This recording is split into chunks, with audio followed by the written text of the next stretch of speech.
حدثنی سلمہ قالت دخلت علی ام سلمہ، سلمہ کہتی ہیں کہ میں آئی ام المؤمنین حضرت ام سلمہ کے پاس۔ ام المؤمنین حضرت ام سلمہ رضی اللہ تعالی عنہا وہ ام المؤمنین ہیں جن کا سب سے آخر میں انتقال ہوا ہے۔ تو کہتی میں ان کے پاس آئی وہی تبکی، تو ام المؤمنین ام سلمہ رضی اللہ عنہا رو رہی تھی۔ فقلت ما یبکیکی، کہتی سلمہ کہتی میں نے پوچھا کہ آپ کیوں رو رہی ہیں؟ قالت رأیت رسول اللہ صلی اللہ علیہ وسلم تعنی فی المنام، یہ کربلا سے کچھ تھوڑا پہلے کا واقعہ ہے۔ کہتی ہے کہ میں نے رسول اللہ صلی اللہ علیہ وسلم کو خواب میں دیکھا، ام سلمہ کہہ رہی، وعلی رأسہ ولحیتہ التراب، آپ کے سر مبارک میں اور آپ کی داڑھی مبارک میں مٹی ہی مٹی تھی،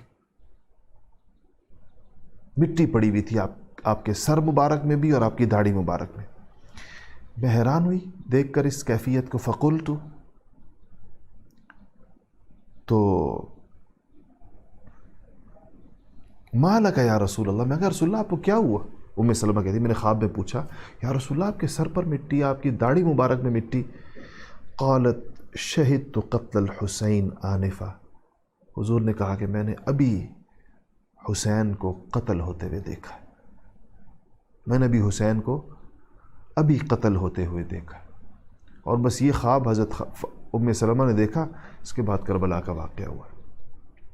اس سے اندازہ ہوتا ہے کربلا کا واقعہ نبی کریم صلی اللہ علیہ وسلم کے قلب مبارک پر کیسا، جو آپ کو اس کی خبر گئی ہوگی، اعمال پیش ہوتے ہیں امت کے حضور کو، تو یہ عمل بھی پیش ہوا ہوگا کہ آپ کی امت نے آپ کے نواسے کو کس بے دردی کے ساتھ، پورے خاندان کے ساتھ، پورے گھرانے کے ساتھ کس بے دردی کے ساتھ شہید کر دیا۔